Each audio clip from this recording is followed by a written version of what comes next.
righty. All right, everybody, we're back with another episode. First, the sponsors. Head over to www.johnbartoloshow.com. Go check out a complete list of the sponsors there. I want to name a few of them now and thank them. Right On Optics, Blackwater Ammunition, Galco Leather Holsters, Gallo Technology, Rhino Metals, of course, Pulsar. Thermal imaging technology is coming down in price. Go buy a Pulsar. Sig Sauer. Guys, go check out Sig. I know you know who they are. Go check out Sig Sauer. We did an awesome episode with Tom Taylor from Sig Sauer. He is the man there. Go check them out. I appreciate all the sponsors. There's a complete list down below. Thank them all for their time, effort, and energy into the show. Without them, the show wouldn't be possible, so go buy something from them. Appreciate it, guys. We got a special guest today. I'm super excited to have this guy. Listen, he doesn't know it, but I was a closet fan from a distance. I'm out of the closet now. We both were in Amherst at the same time, which is crazy. We're going to get into that. But we got Buck Sexton, Mr. CIA, the radio personality. What's going on, brother? Hey, man. Thank you for welcoming me to Las Vegas. Good to be here. This is the coolest podcast set I've ever been on. Like, usually if you just have somebody with a decent scotch on the table, you're doing well. You go way beyond that here. Next level. Right. No, it's pretty wild in here, and everybody says, I'm glad you like it. Listen, I designed this to make this a safe space, if you will. And I hope it accomplishes that. It would be bad for burglars to try to break in here. They might get flamethrowed. Could handle them pretty easily, I think. You're not lying, I think. You're not lying. Listen, I love having you. Thank you, man. Thanks for inviting me on. I'm excited to get a chance to chat with you. Listen, I love what you're doing, and I think radio and audio has had this tremendous resurgence. Was that something that played into your thinking as you made the move more into audio? Yeah, I always loved so here's my progression was that I was a CIA analyst. Dun, dun, dun. Yeah, that's right. Making lattes like you won't believe. First part of every CIA mission is where do you put the coffee maker? But no, seriously, right. I was agency guy. I worked in the Counterterrorism Center. And then the Office of Iraq Analysis, did some overseas forward deployed analysis stuff. Came back and I'm like, what am I going to do now? G14. After, you know what I mean? Doing the things that as one does. And I came back and I was like, what am I going to do next? And I just had always loved. I was the conservative.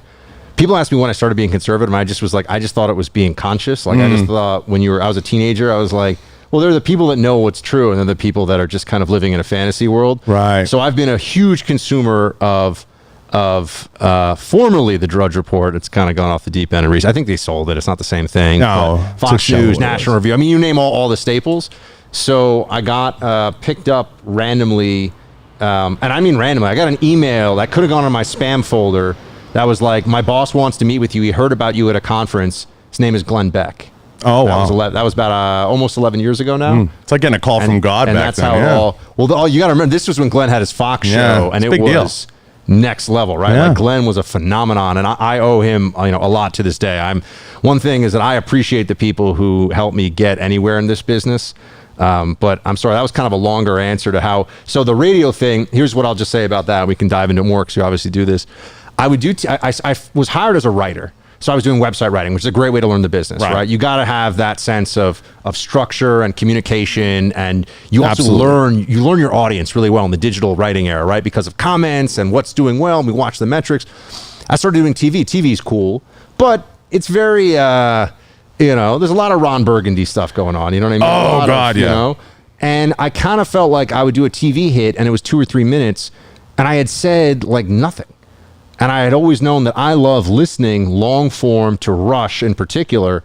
And so I basically volunteered at the Blaze to start doing a free radio show, a digital only stream on Saturdays. That was 10 years ago. That's how it all got started. So that was my actual answer to the question. I was dying to ask you that because I feel like you were clairvoyant, because when COVID hit, you know what I mean? Audio, obviously, and writing had a resurgence and everything. Vlogging came back. And I felt like it was the right place to be in. It was the right space. And I always liked how you articulated your arguments. You had a way about you that was a little bit better, I felt, than maybe how Ben does it, maybe how Candace does it, where it wasn't, the structure was really well thought out. And you could see that there was, maybe an educational component in there, or just you were debating people, but you weren't fighting them. Yeah, and look, I appreciate that. I try to win people over to my side to the degree that that's possible, but I also think that approach when you're speaking to an audience, people will say all this stuff. I really respect my audience. I have so much connectivity and interaction with them. Right. You know, I've met people that I've known. I mean, people from my audience have met each other from listening and gotten married. Wow, that's that's crazy. People from my world, I've had brunch with like a family of 6 because I happen to be in the area. They love the show, and you know, like supporter. So you know what I mean. So you have a connection. And I'm like, I just love these people, and there's so much. I feel like I have this Team Buck crowdsourced sense of the country, but also the amount of wisdom and life information they all bring to the table all the time is like I always joke around. I could sit there and say, well, I mean, how do you fix a Black Hawk rotor when you're in 72-degree weather and the wind is trying, you know, I'll get an email in 10 minutes from some guy who's like, I mean, you know, I was in the Night Stalkers and I, you know, blah, blah, blah. All of a sudden you're like, oh, I got my tools. I'm on the way. I can fix my rotor. I'm like, okay. So the audience is such an amazing group of people. And so to what you're saying about trying to, I mean, I started out this show, I would spend a whole week preparing when I first started doing this for 1 3-hour show. Yeah. And I would try to bring as much like knowledge, information, background reading, and everything as I possibly could to every show. And I've tried, I mean, that pace is impossible for a 5-day-a-week show, but I try to bring that ethos to it. So I feel like I want people to learn. I mean, I am, people who's like, oh, I'm a nerd. Like, I'm actually kind of a nerd. Like, I read a lot and have since I was a little kid. And, you know, I'm in the coolest, it's like Commando's rec room here. And I'm wearing a suit jacket because, you know, this is how you operate. This is how I roll, you know?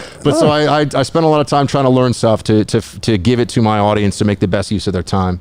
And I said earlier, what's crazy is we were in Amherst at the exact same time. What'd you think of it, man? Can we dive in this for a second? Oh, yeah, we can take 10 minutes on this. You know how people tell me tell me what your experience is. So my thing is Amherst College.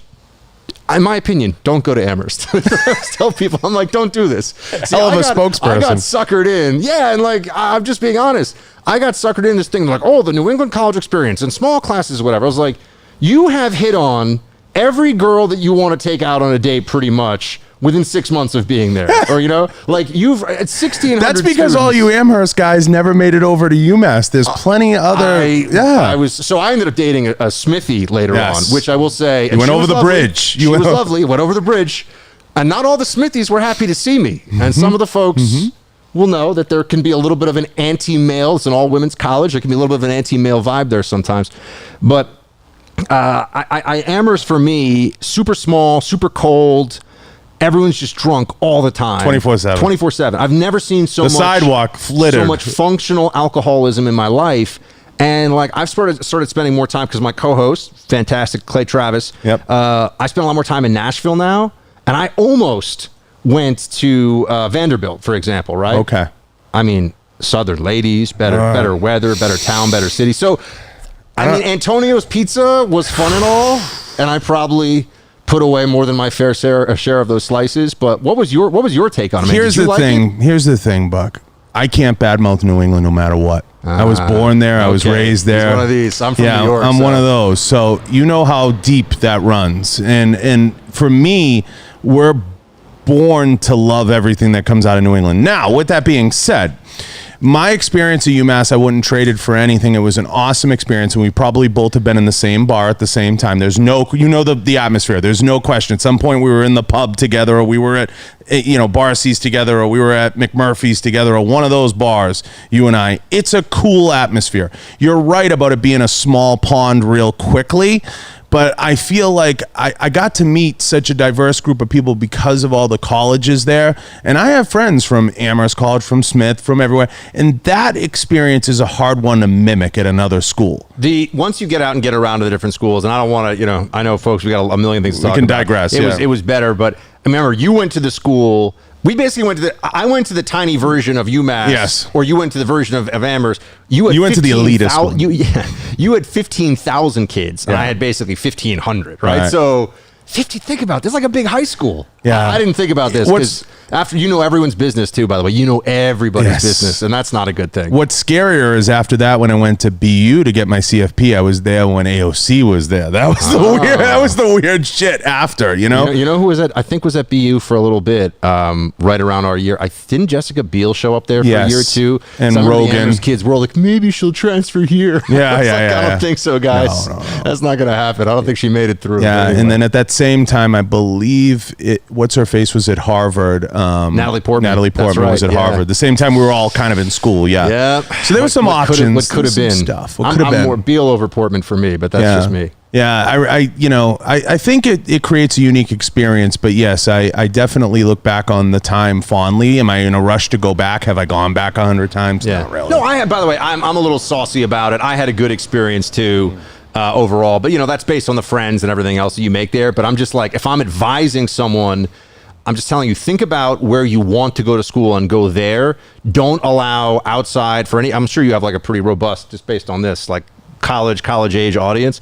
Don't go somewhere where you're like, oh, but the U.S. News and World Report says, or oh, my parents.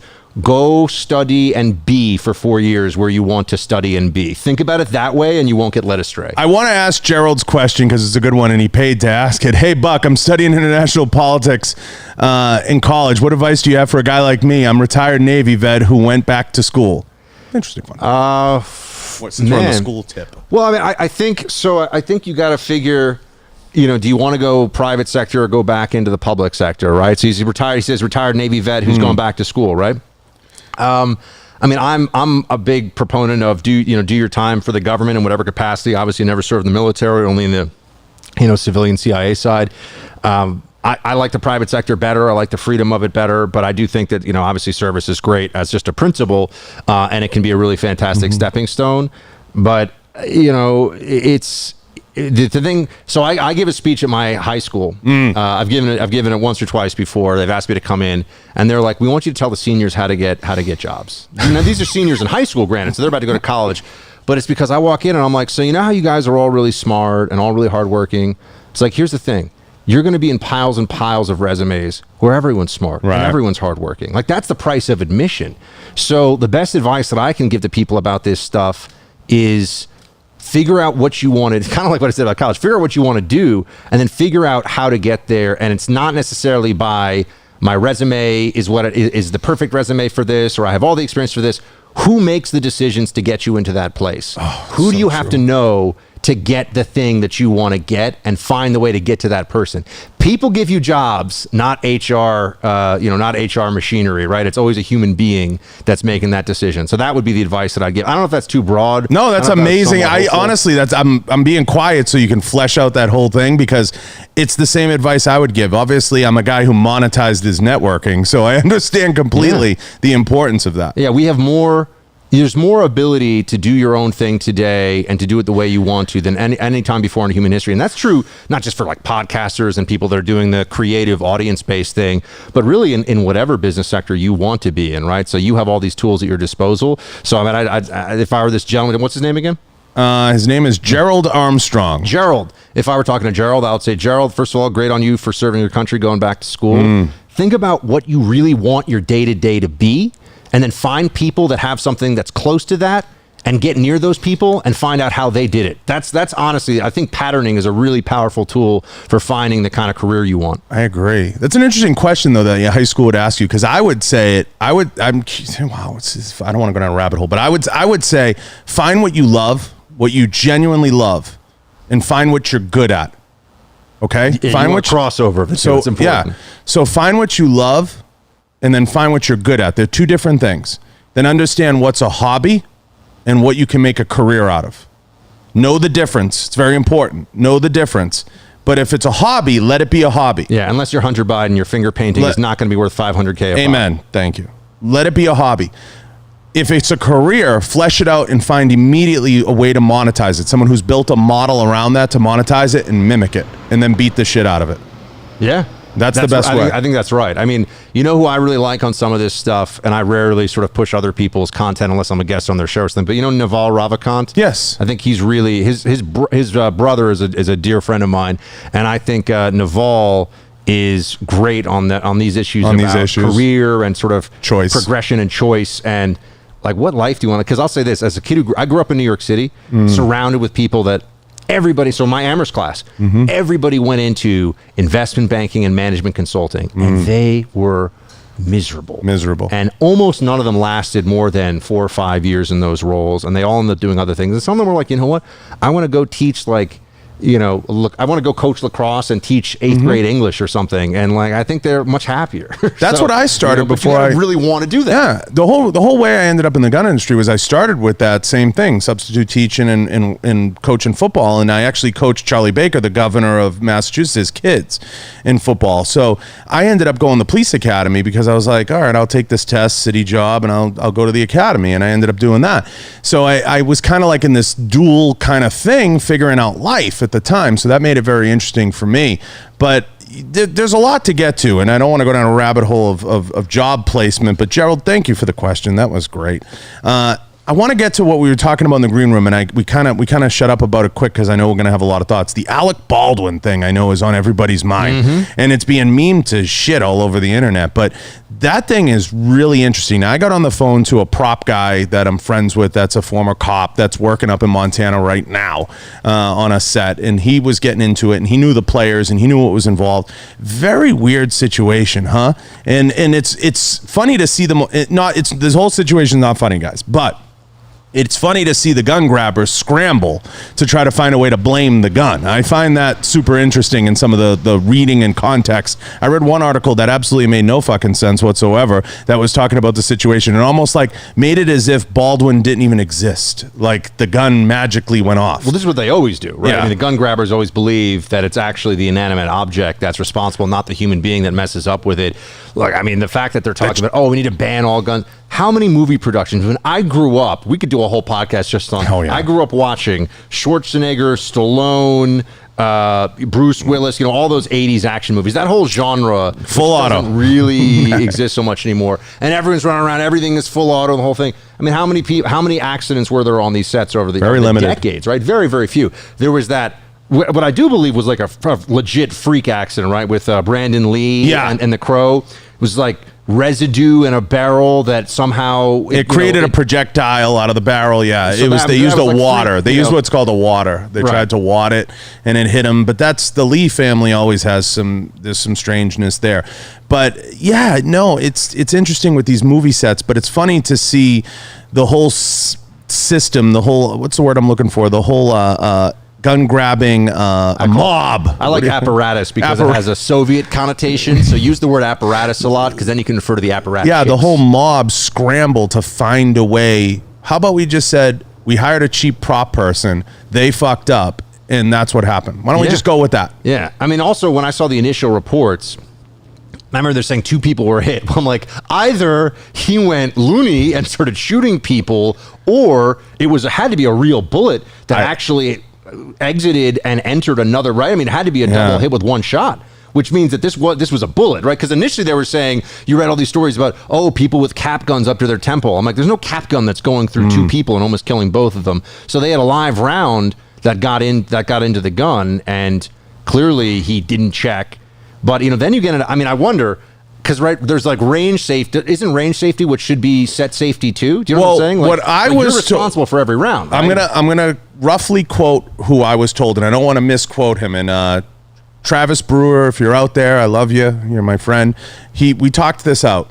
He said what he likes to do on set is he likes to not only brief the folks using the firearms on set, but also take them through a training and take them through a course, whether they're firing 1 round or 50 rounds. And then he likes to secure the guns, and he likes to be the one responsible for the guns being secured, the firearms being secured, whether they're using practical props or they're using staged props or stuff that's set up to not fire at all, and then in post they add the stuff after, the CGI and the effects. Now, I'm all for practical effects. I think practical effects look great in a movie. That's why I love horror movies like Halloween and stuff like that, because they use a lot of practical effects.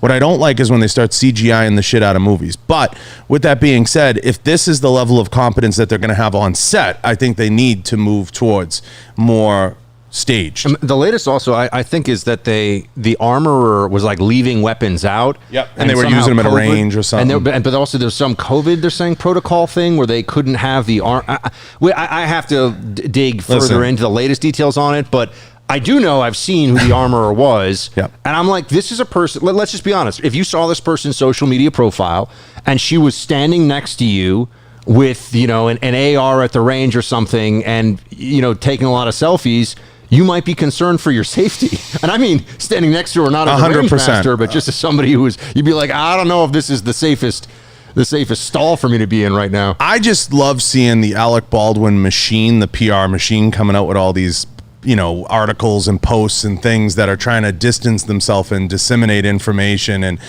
this might have happened and the guns were left outside to raise all this doubt. And he's paying Harvey Weinstein level money to bury all this and to cast enough aspersions. So you have to remember the people a lot of them who are defending Alec Baldwin right now on basically like a decency. Come on, and by the way, it was an accident insofar as we all know he didn't mean to do it, but you can still be culpable in an accident, right? If you look down at your phone, I was actually talking to a friend of mine who had been an EMT, and she was saying that, she was at a scene where a guy was looking down at his phone, and he had, unfortunately, family members, 3 of them in the car, ran into a car, flipped it, killed 3 people. Like, you can still be liable. Yeah, right? Like it can still be on you. You're not a murderer, but you can still be guilty of involuntary manslaughter. So you got to look at it at that level. But you also, with Alec Baldwin, because he's a left-wing bomb thrower who hates Trump and everybody on the right and everything else, they will defend him. And simultaneously, you'll see some of these, or rather,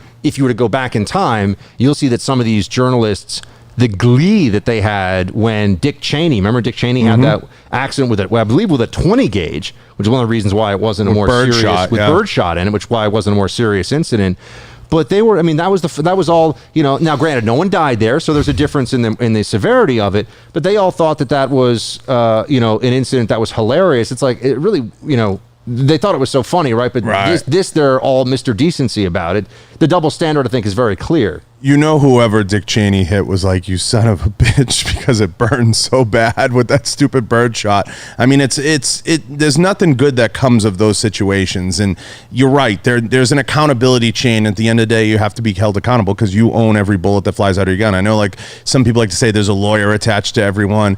At the end of the day, one of the more ridiculous arguments I ever heard was, he should get convicted or something like that. And I said, listen, guys, OJ got off and he chopped 2 people to pieces. At the end of the day, they'll find a way to get some indemnification on Alec Baldwin. They just love him too much. And that's how that story will end up going. And he'll get buried. I think he'll settle something civilly with the family outside of the realm of, He's not, he's not going to prison, folks. I can tell you that much. He's not going to prison. He will probably, make some kind of a voluntary out-of-court settlement with the family, and I'm sure they have insurance also on the production, and that's Actors what will kick Guild, in here. Yeah, but I don't think there really is a. People do stupid things. I don't know if there's a broader policy thing here that comes into play other than. Obviously all guns are always loaded, which is the first thing they always teach everybody, right? Always, always, always. And you should know the safety. You check it, clear it. I mean, I'm not pointing anything anywhere without checking it at least once, maybe twice. I remember even in like the intro firearms classes they gave us at Langley, at their training facility, it was always like, if you swept somebody, even in a classroom setting with a dummy gun, there was a pretty good chance that they might send you on a long drive home. Just to really and if you swept somebody on the range, you got tossed off the range. You got tossed off the range. Oh, I've seen it. There's people watching that have seen. I've been on ranges and seen it. Now, I wanted to ask you this because you're at the national level now, and you're not down here in the trenches with guys like me necessarily every day. What do you mean? I'm here in the trench right now. I know. I wanted you to say that. We're taking the commies on. I'm the machine gunner. He's the sniper. We're good to go. Why is it the national media gets the gun debate so wrong? Oh, I love this topic. Yeah. Why do they get it so wrong? So not just on the left side, but on the right. It's terrible. Tucker Carlson's impression of what the gun industry is going and shooting full auto at Hickok 45. Why do they get it so fucking wrong? So there's the LibJourno version of why they get it wrong is there's so much both psychology and policy that goes into it. And I'll try to give some abbreviated versions. But one thing I like to point out to the audience is that on firearms specifically, journalists take almost a pride in being wrong and dismissive of their wrongness because guns are for icky, stupid people. What I mean by that is when they'll say, oh my gosh, I took like a clip and I put it in, my machine gun pistol with the chainsaw bayonet at a range, and they have some stupid, article. Remember the chainsaw bayonet thing? That was a real thing. I know. But when they get things wrong about guns, or even like a more basic thing, they'll say, this guy was firing, firing a fully automatic like Glock 19 or something. You're like, no, wrong. They don't care that it's wrong because they view the lack of knowledge as actually indicative of I shouldn't have to know about this because this is what the bad people. Do you see what I'm saying? I totally get it. It's almost like if you knew too much about drug paraphernalia, it's like, why do you know about drug paraphernalia? You know what I mean? Yeah, like there must be something wrong with you. So they kind of celebrate that. And then at a very simple level, at a more important philosophical level, I think for people in the media, we all know they're overwhelmingly left, and there are a whole lot of ways we could describe why that is. 95% of journalists are center to left. I mean, to far left. Every firearm that is in a private citizen's hands in this country is an act of small rebellion against the authoritarian state that they, meaning the left, really wants. Every single gun in private hands is a small act of private rebellion, and that makes them livid because they can never. It doesn't matter what facts you present them, by the way. It doesn't matter if you say how many illegal guns versus legal guns are used in crimes in this state. How many people who are lawful concealed carry permit holders, for example, commit any crime with them. You can batter them with stats all day. It doesn't matter because it's a philosophical difference for them and also a cultural one. If I know that somebody, and this is true, but by the way, this is true. I mean, I'm a single guy, and this is true in dating life. And I actually am very quick to be like, I will, I'll like show a girl if I'm out on a date. I'll be like, hey, like here's me at the, me at the range. By the way, I probably get the range a few times a year. Like, but it's a great, she'll ask me, what do you like to do? And I'll go through the usual stuff, tennis, of course. But I'll be like, oh, I like to shoot.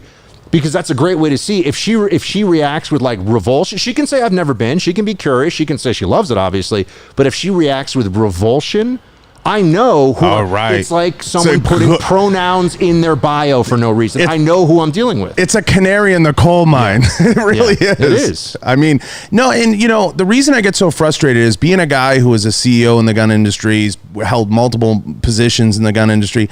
I see the things media does, and I've been dying to ask somebody this on a national level. Like, I don't understand. Anytime there's an issue with guns, they say, let's get a Navy SEAL on. I say it all the time, Buck. What the fuck does a Navy SEAL have to do with the Second Amendment and the FFL down the street that sells a gun? It makes no sense to me. Oh, well, this goes. And I've talked to Jack Carr about it. Jackie and I talk about it. It makes no sense. Well, so in the public mind, as you know, and respectfully, right? Anybody from the special operations community, love them all, right? You love them, I love them. But in the general public's mind, like they're going to know more about guns than anybody else. This is the percentage. Certainly in the media mindset, that's what they're going to think. Okay, because these guys are elite warriors, they're going to understand the background check system. Now, see, this is where right? They call me. Right. Well, see, the thing is, if we were talking, and by the way, I love Jack Carr, great guy. Jackie's great. A bunch of these guys are love you, Jack. Media friends of mine. If we were asking how to clear a house, right? These are the guys you want to talk to, or you could talk to a really high speed SWAT in any major city in America, right? You're talking to that. But if you're talking about gun policy, yes, you're going to have people that know the gun community better. I mean, Dana Lash is a longtime friend of mine. She's very another one. I've never even seen her shoot a gun. She shoots. I've never seen her shoot a gun. She wrote a book. She shoots. Have you seen her shoot a gun? Go on her Instagram.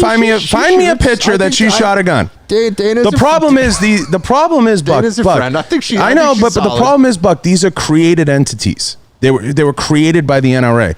Corleone Noir was created by the NRA. Dana Lash was created by the NRA and her husband.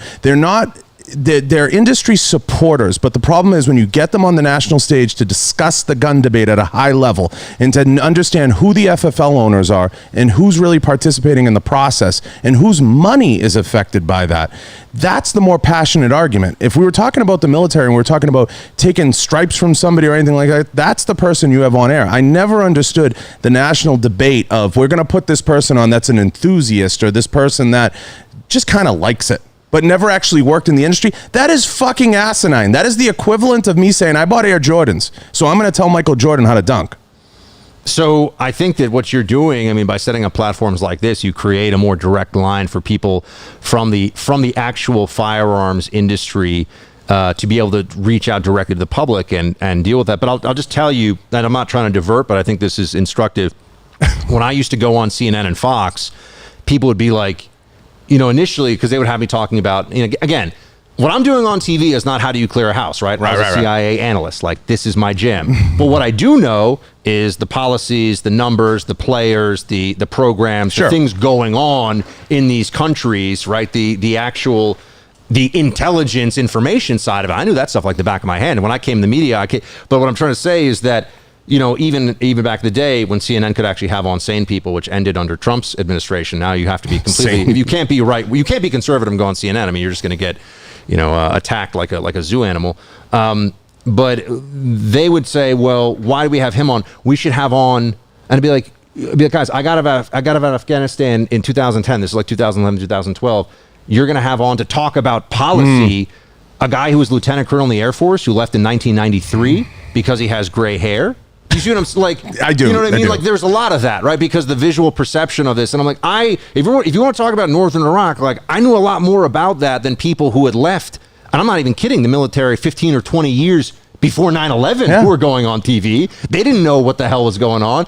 But the perception of the audience is what drives a lot of this stuff. And perception of the audience is that anybody who is a famous gun person, whether you're talking about people who are SEALs or people who are, as you're talking about, more personality based, that's who ends up getting put on. It's the only industry that allows people who have absolutely no experience with the power structure of the industry, that have absolutely no experience working in the industry, that they allow them to get on television and get on the national platform and talk about it as if they worked at SIG or they worked somewhere, or as if their money is affected by that industry. I think there's also a pretty, I will tell you this. Doesn't it sound crazy to you though? Yeah, well, you know, I think there's also a pretty widespread, I'm gonna say this, I think that even on the right, you get a lot of people that are kind of like the gun industry, like, let's keep they're a little hands off, you know. It seems it's you don't want to say it, but it seems like controlled puppets.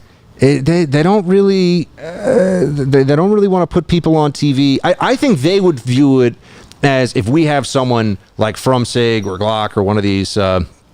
I'm trying to convince everybody it is Heckler and Koch, right? Because you hear Heckler and Koch a lot from people because of Mayor Koch, but yeah, Heckler and Koch.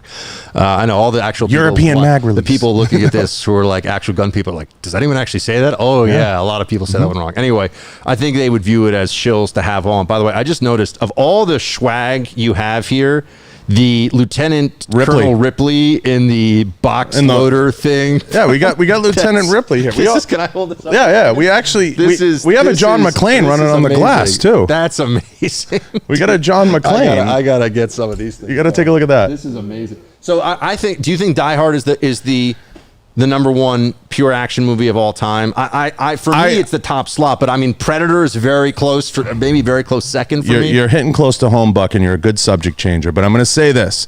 Die Hard, John McClane's the greatest action character ever created, hands down. It's not even close. I would say Ripley in Aliens was the greatest individual performance by a heroine in a movie. And don't forget, that happened in 86, 87, something like that. And we had female heroines then. We can get to that. That's a whole nother podcast. Yes. Sigourney Weaver was a great actress and a badass back in the day. She's super anti-gun. I'm sure, but I'm saying she was a good actor. I mean, look, Alec Baldwin, a douche. Yeah. I mean, putting aside even the tragedy, you know, he's just not a good guy in a lot of ways. An incredible actor. Like, you can be super talented and be a terrible human being. 100%. So yeah, 100%. Yeah, I just wanted to ask you that about the national debate, and it's right, it's true. But as far as, you know, the gun stuff goes, I just really feel my heart is with the FFLs and the dealers and the mom and pops that own the shops and a lot of that stuff. And it's really near and dear to me to stress that. I would love to see people speak more about it, that their money is actually affected, their wallet's actually affected by the industry, because that's where you get the real stories. And I know a lot of gun shops, especially that I've grown up in and going to, they're out of business. They can't do business anymore because they're getting squeezed off because of lists, because of mandates, because of all these different factors that have come in. And it's a shame. And I wish the industry would listen to some of them and hear from some of them, because I think their story matters. And that's what frustrates me, is we get a lot of pundits out there that start talking, and I'm like, you know, half the time I've looked at the TV and I'll be texting Jack at the same time, and I'm like, what the fuck are they talking about? So it's frustrating. Well, so what? I mean, I'm curious though. Like, for you? What is the story that should be told right now about that community and about that industry? That, you know, the first timer who might be, and by the way, I mean, I put myself, you know, I was a national security analyst, right? So Right. I did I have more firearms familiarity than 99% of journalists, but that says that says very little because 95% or 99% of journalists have never even fired a gun.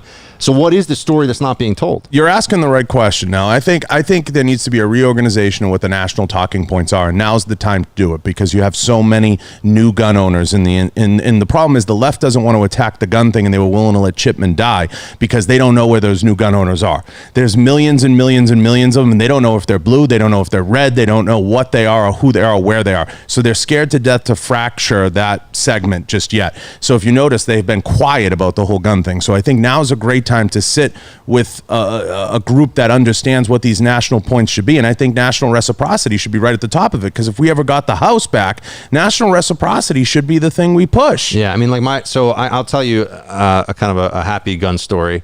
I have a brother who, during the pandemic, I grew up in New York City. I'm from New York City, which is why we make fun of Boston, obviously.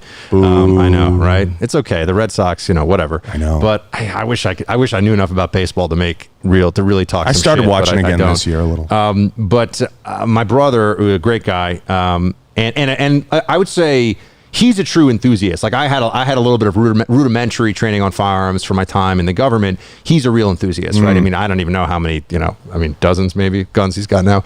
But he moved down to Florida. Yeah. He became a full-time resident in Florida, and he's just like, it's just a totally, it's a different world down there. Yeah. And of course, he's got his concealed carry, and he's got, I don't know the number. I'm sure a lot of people, I'm sure you might know, but he's got reciprocity with dozens, 36 states that's right, or whatever. 36 states, something like that.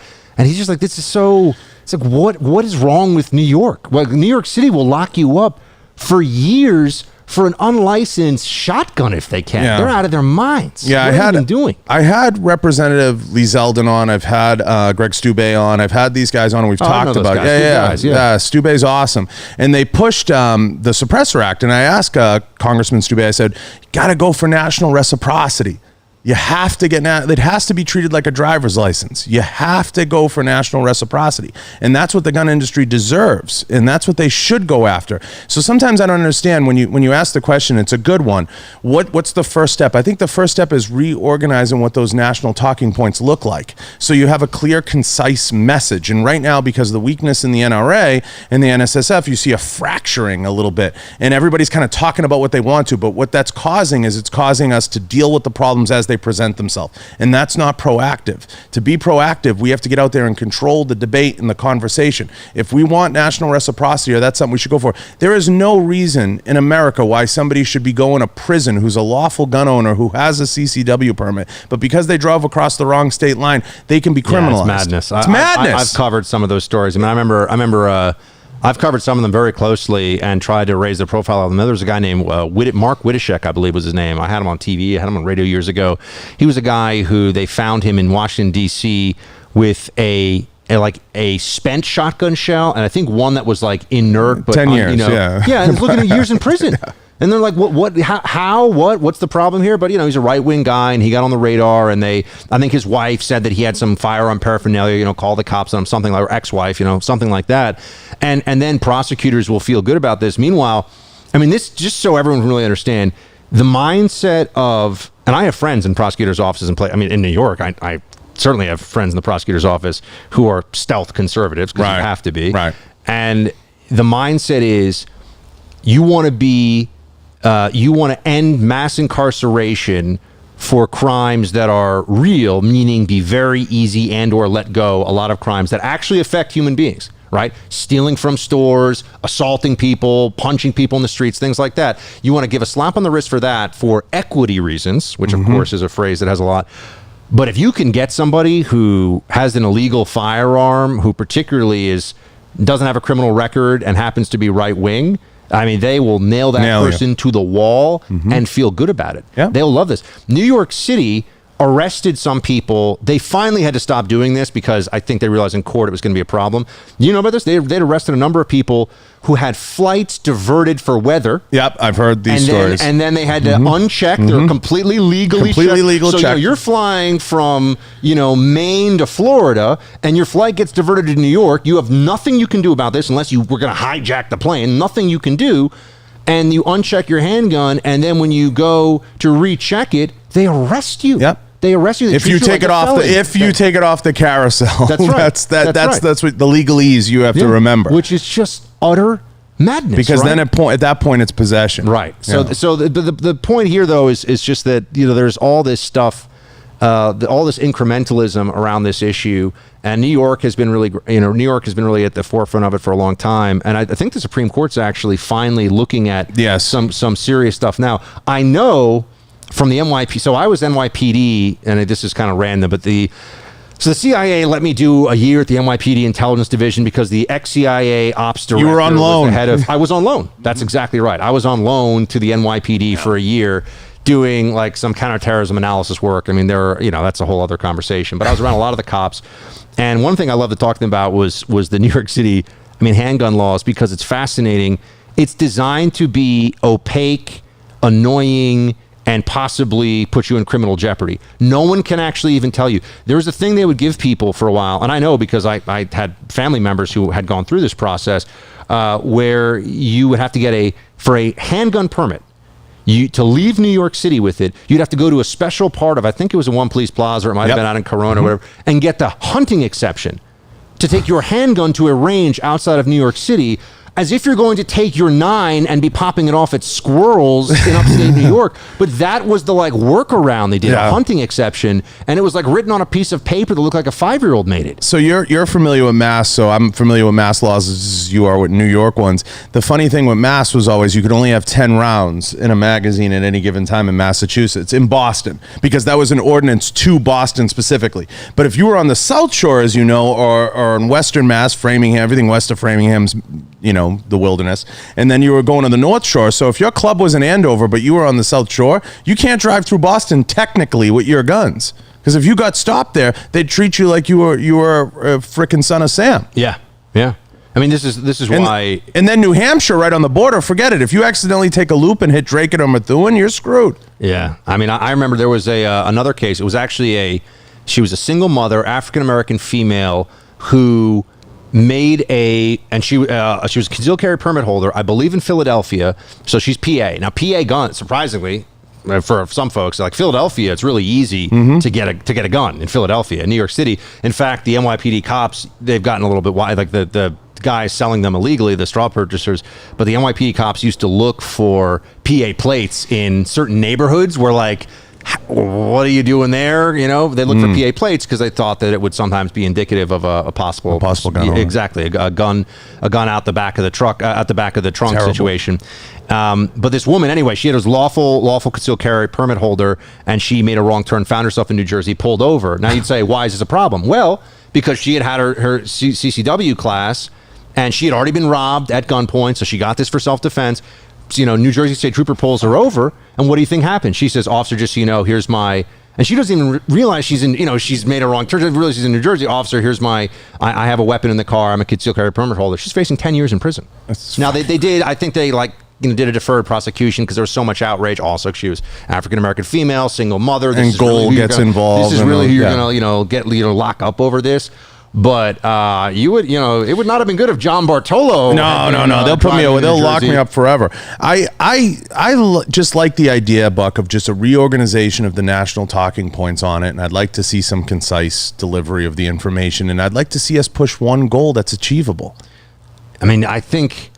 So I know a bit about this from the legal side because I try to cover that pretty closely, and the issue you have is the anti-gun infrastructure in so many of these cities is so powerful, and they will just...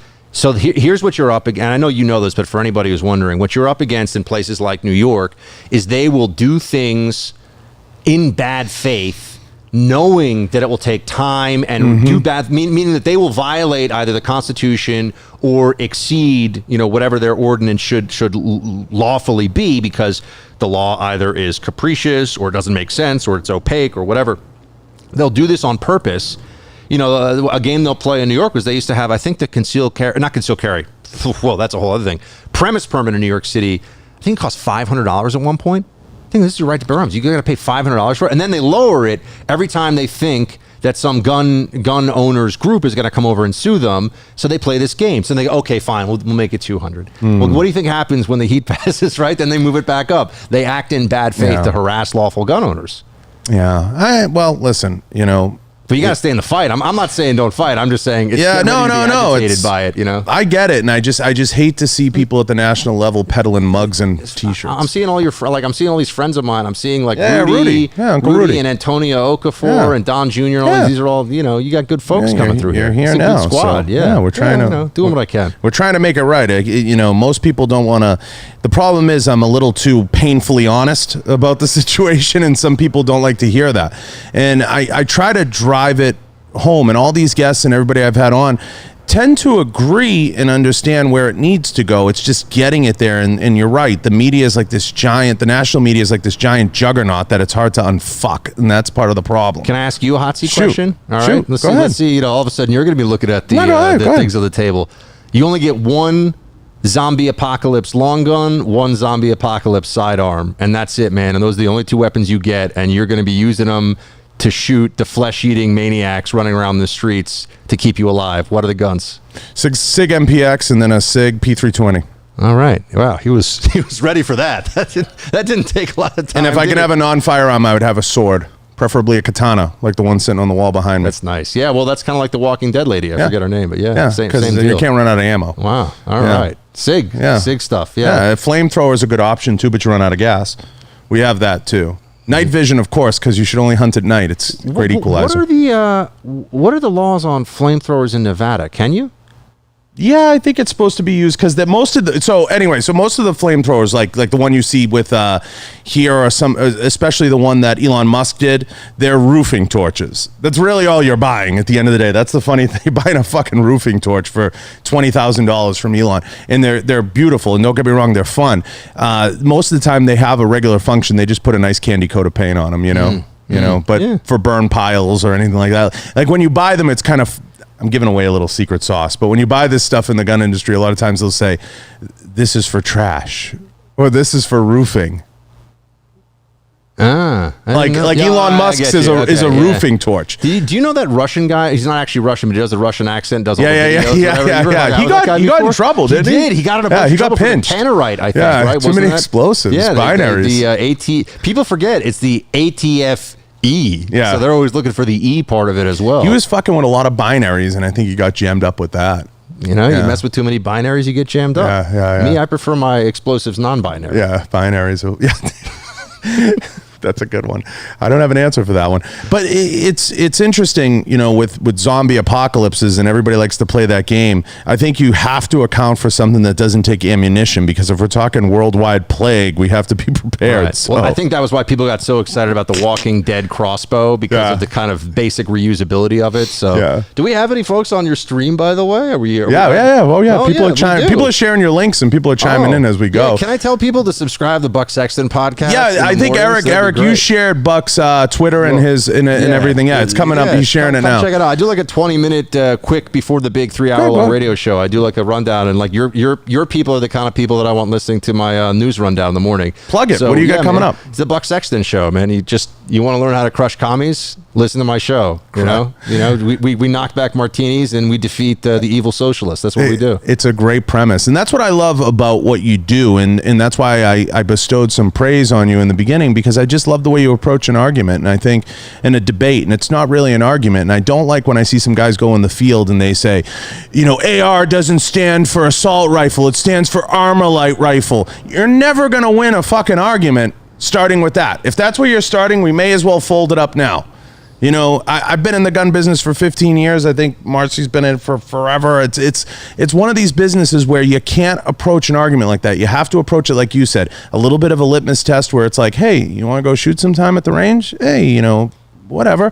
And if they are against it, or you see a rub, then you walk away, or maybe it's not for them.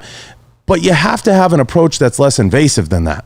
Yeah, no, I mean, if combative, especially on something that's become as socially divisive as how people feel about guns, the moment the moment it comes across as combative, people go into their defensive crouch about the wrong stuff they already think they know, and they don't want to hear it. I mean, look, I deal with this probably on COVID issues more than anything else. I mean, I got to tell you, I'm about to start a riot here in Las Vegas because they're making me mask up everywhere I go. I was like, the diaper. What is with the face diapers here, man. What I thought Vegas was, Sin City, smoking cigarettes. There's vices. There's all, I'm rolling the dice. I'm, drinking butt naked on the strip. You know what I mean? Doing all this crazy stuff, and they're like, "Excuse me, sir, where is your mask?" Everywhere I go, I was outdoors at a restaurant today. There's a Mexican restaurant on the strip. I'm literally standing. I'm outside. Jesus. And they're like, "No, but our hostess stand is outside. So when you go to the outdoor hostess stand, you have to mask up." I was like, "Everyone here is unmasked. I will literally, you want me to put a mask on? I'll be the only person of 100 people here who has a mask on for 30 seconds. The manager came over and was like, wanted me to put a mask on. And I look at him and I go back and forth between being angry and feeling sorry for these people. I was like, no one's allowed to think for themselves. I think you have to have a camera on you quietly, and the next time that happens, a manager comes up to you, you have to say, "Excuse me, it's not sir, it's ma'am." And just see their face, like, what? Like, it's just like they won't even know how to attack it. They won't even know what. Excuse me, it's ma'am. I mean, can I identify as masked? Because I will identify as masked everywhere I go. Oh, that's a fucking meme. I identify as masked. You can't see it. It's not a physical reality, but my emotional connection is to masking. So I wanted to get your take on MAGA and everything. We saw one of the most brilliant and vivacious runs to presidency with Trump when he ran, and it was awesome to see kind of everybody stay together. Are you surprised by how the movement stayed together the way that it has, leading into what could be a really interesting run midterms and into the election? No, I think the greatest thing about Trump, other than obviously defeating Hillary, which would have just been a hellish, shrill 4 years of whatever we all knew. 8 years. And what we're all, I think that's true, by the way, and what we're all seeing right now with Biden, which is that it's not just that these people have bad ideas, they're actually bad at implementing their bad ideas. Yeah.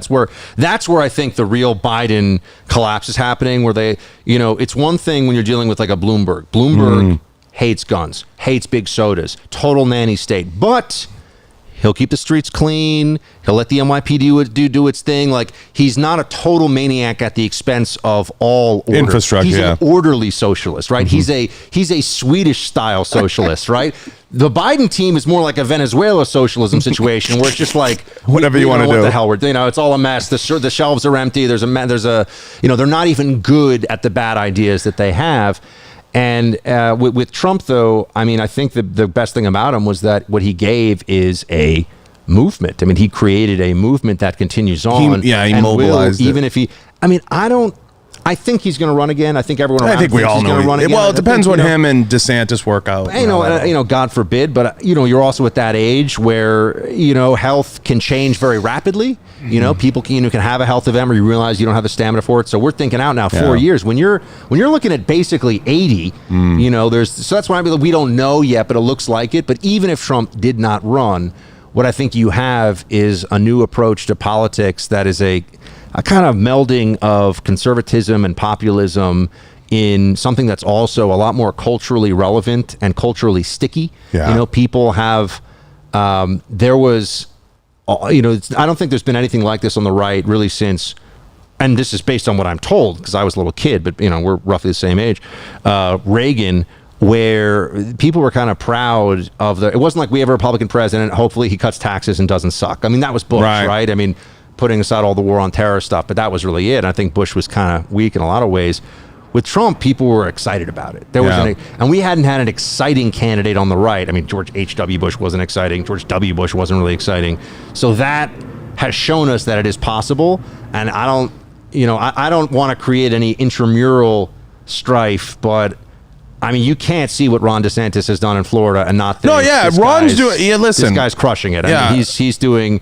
And Greg Abbott is stepping up in Texas. There's some others. I think with Ron, I think he genuinely wants to finish the job in Florida. I think there's some genuineness to that. I think it's going to come down to what the best package is going to look like running. And then again, I mean, knowing DJTs, he might not give a fuck and just do what he wants to do. And that's fine too.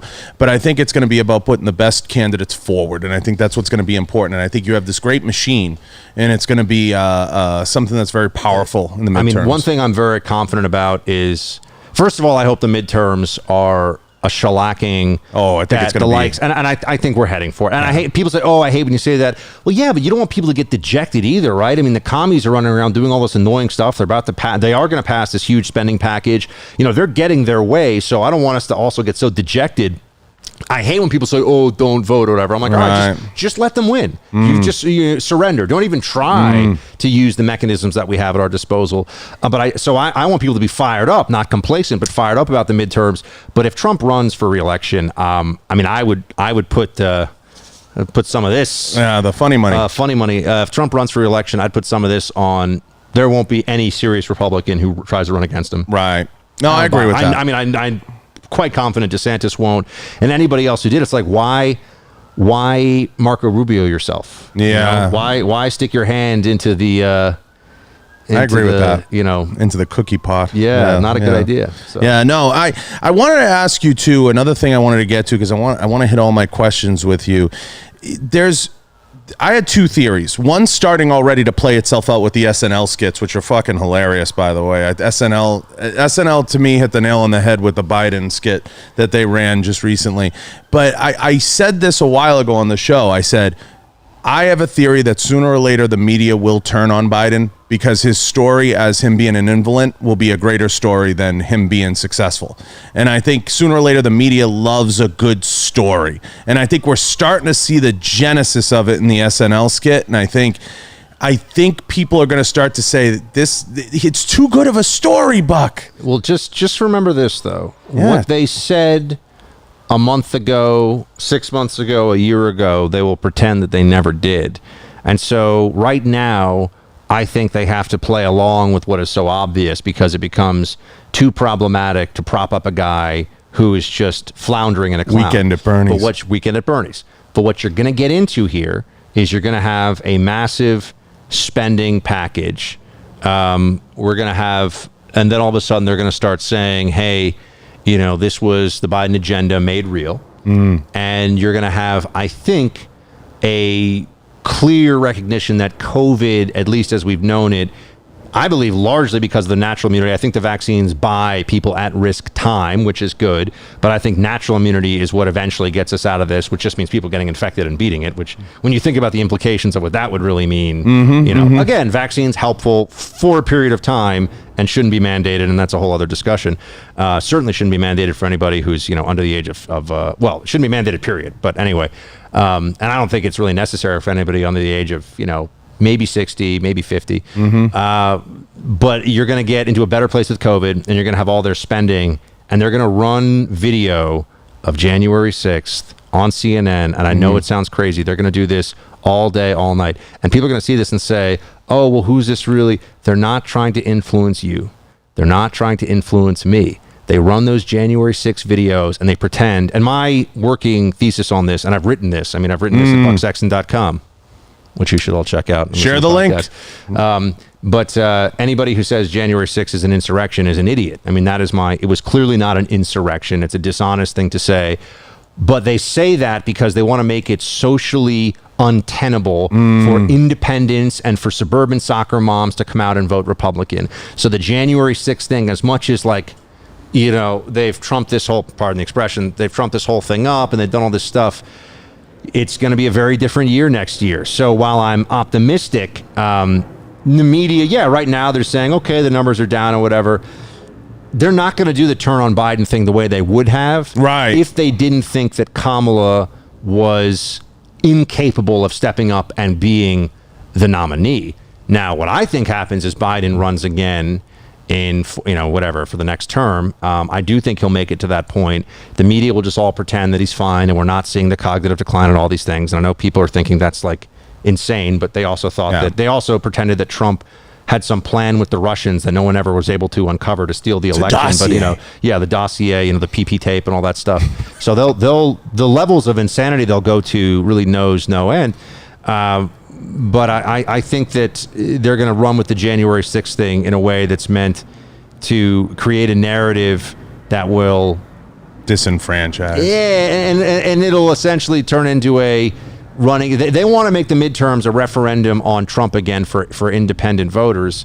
and that's going to be the play. By the way, they're doing it right now, and I mean, as people see this, they'll be well. I mean, it depends on when they watch, but they're doing this right now in Virginia. I mean, Glenn Youngkin is right on Terry McAuliffe's butt, and everyone knows it. He's right behind him, and he's getting real close in the polls. And sure enough, they're trying to act like he's running against Donald Trump, who's not even on the ticket, because they think that's the ticket, so to speak, to winning again. So that's what I see happening. But man, I don't know. Maybe China takes Taiwan and things get crazy. Right? No, yeah, that's a big specter looming out there. Yeah, it's a huge specter. You'll make the crowd go crazy. Now, the next thing I wanted to run by you, my other theory. And I felt this way for a while. I've had this theory for a minute because I see it in business and I see it a little bit in life. A lot of people talk about generations, right? They'll get into my generation's better than your generation. I think our generation, we're in a similar age group, and I'm glad you brought that up, where I think we do pretty good work. And I think you have a very active and hypercharged generation. I think we kind of we're not millennials per se. We're kind of in this in between. But I see this power grab from the baby boomer generation, and it's been the longest power grab ever in leadership.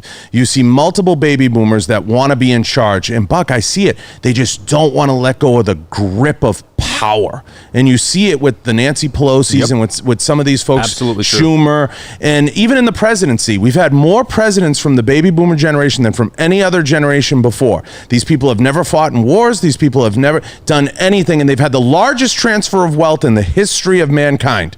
And they're all entitled fucking babies that just want to grab power, hold it as tight as humanly possible, but have no fucking clue what to do with it. I mean, when you think about how old some of the people who are in the most senior positions in the government are right now, there's no other field or career where this would be considered even a little bit acceptable or normal, right? I mean, there's no like, I'm the 80-year-old, chief counsel at a major law firm with thousands and thousands of lawyers, and like that just doesn't maybe there's like an emeritus position, or they have some kind of ceremonial chairman role or something, but you're talking about who's really making the calls.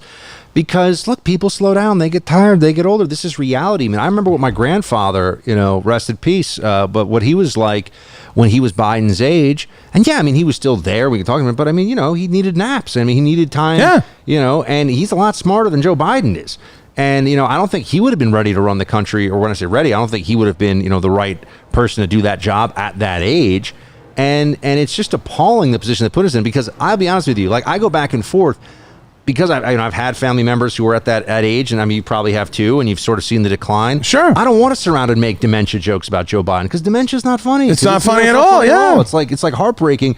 But, they've also put us in a situation where the commander-in-chief, you're wondering if he's going to walk out on stage without his pants on at some point. I mean, this is reality. And so they're kind of forcing our hand. I'm like, I don't want to be pointing this out. And then, of course, also with Trump, they're always like, oh, he's crazy. We need the 25th Amendment and all this stuff. So, what's fair is fair at some level in politics, too. I mean, I used to joke with Bobby Sausalito. I used to say, I call him Joey Basement. I would say he'd be like somewhere in the basement hiding, you know what I mean? And I think that, and you say, he comes out with no pants on. I mean, these are real concerns at this point. And I think, how we look on the world stage, the perception, all those things. But I just see a generation in this baby boomer generation in management and business, a lot of things. And I look at our generation and I see us designing NFTs, creating metaverses, even for all you want to say about some of the social media apps and things that have been created by guys from our generation. And then I see the baby boomer generation, and the front person for that is like Nancy. Yeah. And it's fucking terrifying. I mean, there's also people who have done nothing their entire life. I'm not an appearance, I don't like to, because first of all, what I was, people make fun. I mean, whenever I go on TV or anything, it's always like, I'll be talking about the tax code. They're like, yeah, nice face, jackass. It's like, can I have a thought on the tax code without being literally the fattest, ugliest person on the planet, right? I mean, are you allowed to just like have an opinion without? No, of course not. If you're, the leftists all come out and they say this stuff. But I bring it up just because with Nancy Pelosi, for example, I mean, there's a lot of effort put into making it seem like she's not basically a little shriveled up 80-year-old woman. They're really going over. There's a lot of, they're really doing this. A lot of work. With Joe Biden. Why would Nancy Pelosi be so foolish as to go have her hair done when she shut down the salons for everybody else. Gotta dye those on roots. video, right? If people saw Nancy Pelosi with, if they literally, I mean, they saw her differently. They saw what she looked like without all the sort of trappings of trying to make her appear younger. They'd be like, this woman's almost 80 years old. I think she actually might even be 80. She's 78 or 79 years old. She's the Speaker of the House. And people say, oh, that's fine. She's so with it. First of all, no, Nancy Pelosi, she understands power and knows how to wield it, but she's not some great statesman. That's obvious.